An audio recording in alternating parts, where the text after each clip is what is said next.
Hi, my name is Anne and welcome to my channel Lilacs and Lilies. Today I thought we would talk a little bit about the 5 different ways that I've noticed that my diet has changed since moving to Brazil back in October of 2020. So if you're interested in diet differences or different kinds of things that might affect the way that you eat, depending on the country you live in or what you have access to, go ahead and stick around and we'll learn about those 5 things. So the first thing that I noticed was that basically in the United States, if I wanted a snack or if I wanted something quick to eat, I would live off of hummus, salsa and Tostito chips. I could do bananas and peanut butter, a bunch of different things, and then if I needed a dinner, I could make a bunch of other things really quickly. So when I mention that, we're talking about the kind of the processed, the pre-made foods that we find in a lot of the grocery stores in the United States. And when we do find them, they're usually not too expensive. I know like a jumbo jar of Tostitos mild salsa, my love, was I think maybe $4 when I bought it. I might be totally wrong, I'll correct myself up here if I am. Something here,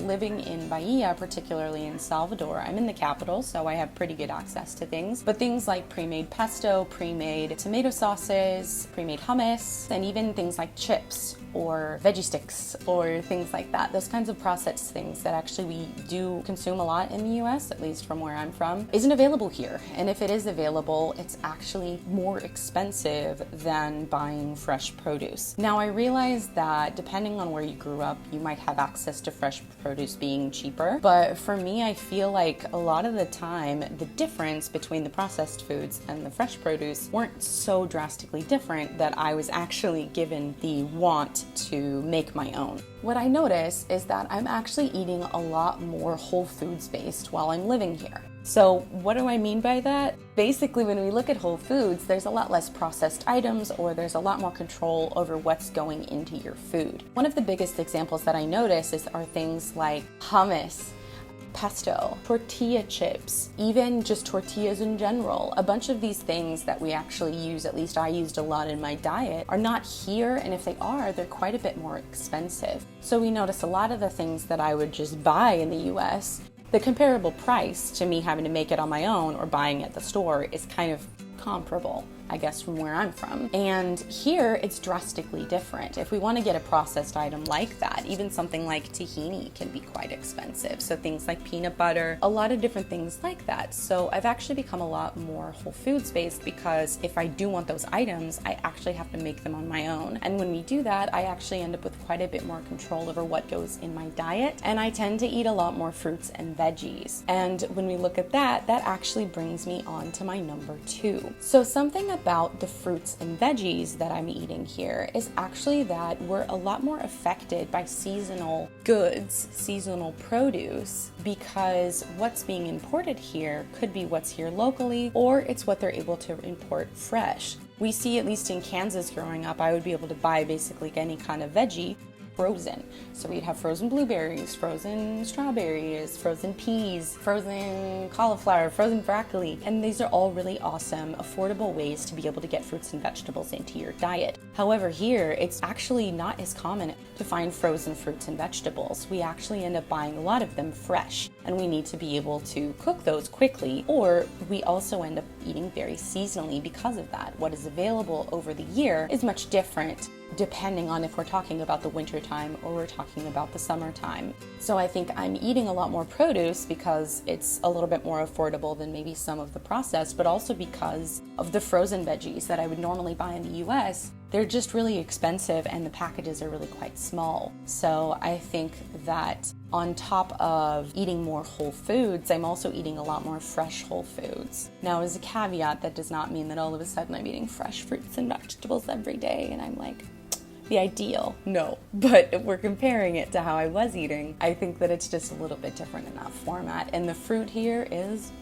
delicious, but it does go bad a little faster. So you need to be really careful. It's made me very, very aware of the foods that I'm buying and how I intentionally need to be about consuming them. The third thing will actually be a little bit tied into that, where my creativity in the kitchen, I feel like, has expanded quite a bit. Because I've had to start to create my own dishes, I now buy a lot of dried goods, so a lot of chickpeas, beans, rice, lentils, couscous, but Brazilian couscous, which is a little bit different. Pasta was also one that I always got and those kinds of things. So dried goods I feel like has been fairly similar, but actually what's available is it's cheaper to get it dried and then you have to make it on your own. So it's different in the US where I could find cans of everything. Like basically everything was canned and it was either already cooked or it's kind of already done for you. And they do have those here. It's just that they're a bit more expensive and it's much more cost effective for me to buy a big kilo of dried goods and actually cook them on my own. And this in turn makes me more creative because I can add more flavor during the cooking process, or I have to figure out what to do with certain things when I'm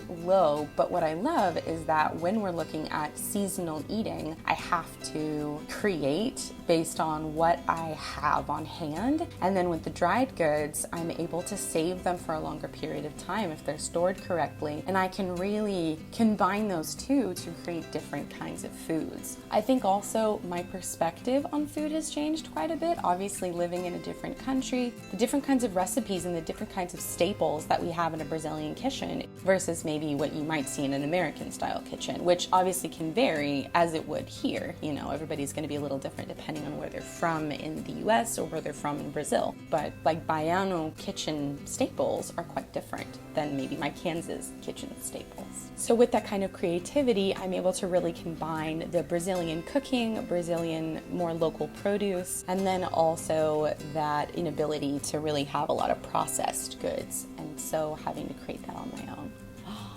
My fourth one is actually one that evolved over time, and it was one that I think was a little harder for me to make a decision about, but it really became just a part of my way of eating here. So when I came here in October of 2020, I was eating maybe 98% plant-based. So with a touch of a little bit of like butter if I needed to here, or a little bit of honey there, I was basically avoiding most animal products. However, when I came here and I continued to eat that way, it actually got a little bit more complicated. And this really changed my perspective on what is available here and what is affordable here. So something like tofu is actually quite hard to find, at least where I live. There's a ton of different grocery stores all over the place, and I still can't find tofu. And when I do find tofu, which I find at my one hippie grocery store, and I love it there, but it's really quite expensive. We're looking at in the US maybe $4 for a block of tofu, if that. And then here you're paying something more like 27, 30, 35, 40 reais, which obviously with the currency change can sometimes feel like not very much, but when you're looking at what you're earning in reais, it's actually quite expensive for one block of tofu, where I can actually buy a ton of different fresh produce. I could buy dried lentils, dried beans, and all of these different things that actually could make up my diet. So the quick alternatives that I was using in the US that actually made it quite easy for me to be fully plant-based, particularly around dairy, and alternatives like animal product alternatives around protein, like vegan chicken nuggets, or I could do tofu. We have a lot more tempeh available. I was also eating a lot of like edamame beans, and I would sometimes, fold, and I would get those alternative meat products like a veggie burger. I loved a good veggie burger, or a lot of those other kind of plant-based protein options that are pre-made that we can buy that in the end may be a bit of a treat yourself, but they're not going to be too crazy expensive. Whereas here, they may not exist at all, or they're quite expensive. So what this actually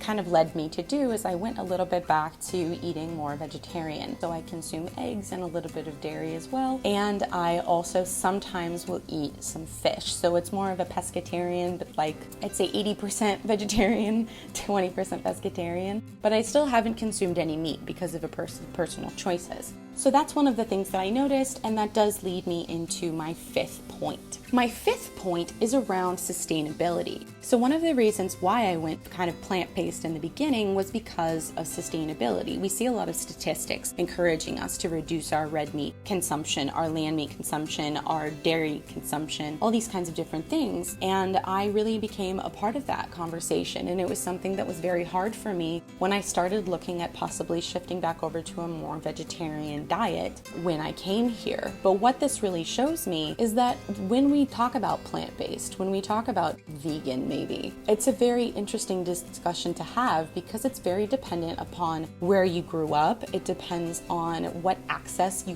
have to vegan and vegetarian alternatives. And there's a lot of other factors where in the US, I can now go buy a bunch of blocks of tofu, tempeh, hummus, tahini, a bunch of other those plant-based options that are proteins or healthy fats and all of that, I can find those easily. Whereas here, it's expensive and it's much harder to find. And when we're trying to look at someone who's just trying to live an everyday life, it's much harder to really be plant-based in a flexible way. So some people might say, well, beans and rice are like the basis. Which they are, and they're delicious. But when we look at whole grain diets, it's not as sustainable for me to want to have only beans or only lentils or those kinds of things every day for every meal, right? So we see something like tofu. If I could find tofu, I feel like that would shift a lot of the way that I eat. But for me, eggs became a very important part to be able to provide a little bit more of that. We also looked in the category of dairy alone. We have lots of different options at the grocery stores for dairy-free products that are cheeses, butters, cream cheese, milk, nut milks alone, right? Soy milk. I could get a gallon of soy milk. You can get coconut milk, almond milk, all of these different things that are super affordable, and they're great alternatives that you can find that are switch outs for that kind of a thing. However, here, things like I can only find soy milk. That's the only real thing that I can find that's within an affordable range. A lot of those other options would be like cashew milk or even oat milk or almond milk. They are available, but they're 3 times, 4 times the price of the small thing of soy milk, as well as maybe a dairy milk. I started to really change my diet back to a bit more cheese and a bit more butter because a lot of the options available here aren't going to be fully vegan options. It's much easier to find a vegetarian option, and if I wanted to continue my healthy relationship with food, it was something that I needed to reintroduce into my diet. And frankly, that's something that has taught me a lot more compassion and a lot more understanding for others who are in that situation all the time, where they don't have a choice about what they eat or what they have access to, especially when we're looking at the affordability of eating a fully vegan diet or fully plant-based diet. It's just much harder to do. And so my compassion for people that do their very best and have chosen to try a sustainable path that may not be around food, and it's around other choices that you make. To sum up, really, I love the way that I've been eating here because I was able to learn so much more about the local food, local cuisine. I'm eating a lot more whole foods and a lot more kind of seasonal and a much more conscious way of eating. But I also have learned a lot more about what sustainability can be within a diet and how the vegan diet or the plant-based diet is not the only path, and it's not always as feasible for people around the world. And that conversation, I think, should be more open about if you can eat plant-based diets off and on. It's something that's really smart because it will help the environment and it will help your health. I feel so much better not eating meat. But it's just something that everybody's going to have a bit of a different relationship with their food and what they have access to and what they feel is best for them and their family. And that's something that took me a while to really accept and to be a part of. So there you go. There are my 5 different things that I have noticed have changed quite a bit within my diet, and I'm very curious to see what you guys think about it.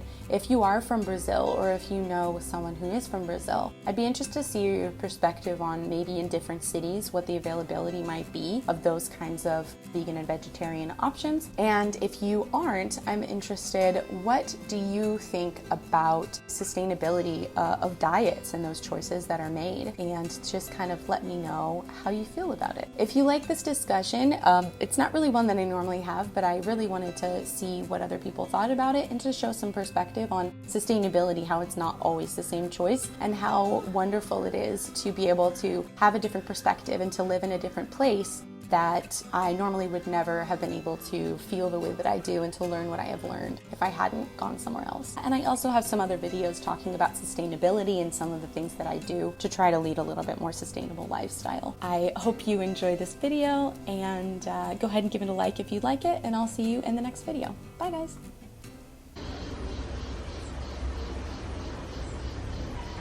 Who else grew up with this as a kid?